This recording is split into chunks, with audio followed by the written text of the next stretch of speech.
The next question we're going to tackle is what approvals OCPS needs to build schools. As many of you know, we can't just open a school when we want to at the location we choose. So to walk us through that process, I'm going to hand this over to Julie Salvo in Facilities Planning. As you can probably imagine, constructing a new school requires many layers of approval. First, we have to submit to and meet local requirements. A little known fact, school districts actually have their own internal permitting department for purposes of building permits, but we are still required to obtain permits if we want to connect to the public infrastructure such as roads and utilities, which of course we do. We also need to coordinate locally to ensure the provision of school resource officers and the implementation of pedestrian safety measures.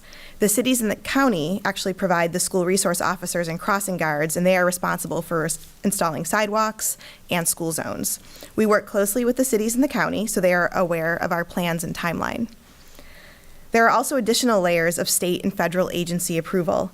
The State Department of Education must pre-approve all new school construction projects through a document called the Educational Plant Survey, which is updated every 5 years.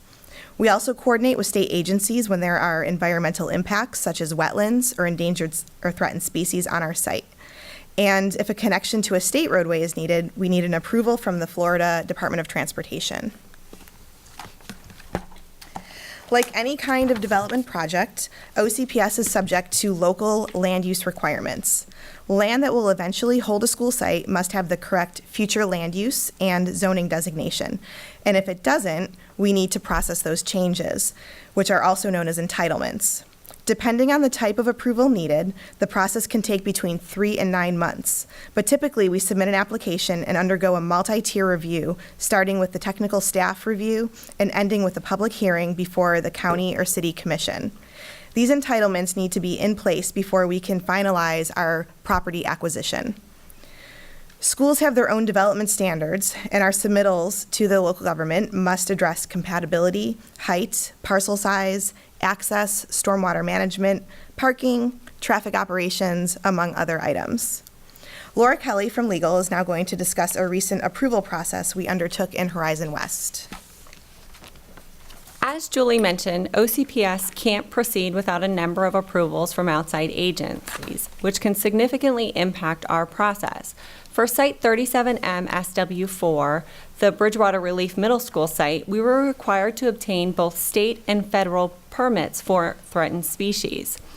Prior to acquiring this site in 2015, we conducted our standard due diligence and tested for threatened and endangered species. At that time, we were advised there were no sand skinks on site. When we were in the planning process for a school, we updated our due diligence. When we received the updated report in 2017, we were advised that there were sand skinks on site. The green crosshatch areas that you're seeing on this map show where we had sand skinks on this site. But we didn't just have sand skinks. We also had gopher tortoises on site. The tortoises are represented by the green and red dots on the map. Because we had both sand skinks and gopher tortoises on this site, we had to coordinate with both the U.S. Fish and Wildlife and the Florida Fish and Wildlife. Typically, upon receiving our permit approval from the state, we would remove and relocate the gopher tortoises in a few days. But because the federal government was involved, they wouldn't allow us to disturb the sand skinks. So instead of our process, which would have taken us a few days, we were required to use what was called a bucket trapping method in the sand skink areas. For the bucket trapping method, we were required to set out buckets for 28 consecutive days. It doesn't matter if we trap every tortoise in a few days. You can't do anything until your 28 days is up. This isn't anything OCPS could have done to expedite this process. This was the federal government's guideline. And if you can't just set them out whenever you're ready. We had to wait until the temperature reached at least 50 degrees for 3 consecutive days. And if the temperature dipped below that 50 degrees during our 28-day cycle, we had to start the cycle all over again. Again, this was the federal government telling us what restrictions we had to comply with. Normally, that wouldn't have been an issue. This is Florida. We have warm weather. We had started construction on this site in February, or intended to, so we were planning on putting the buckets out in March. Unfortunately, we had an unseasonably cold March, which meant that we couldn't even set the traps until March 26, over a month after construction was supposed to have started. Again, the federal government's rules, not ours. After the 28-day period ran, we could start construction in the non-sand skink zones while we waited for clearance from the federal government for the sand skink areas. So that's why your site, if you had seen it or drove by that area, you would have seen something that looked like this. The grassy areas were flagged as sand skink areas and fenced off to ensure the sand skinks were not disturbed.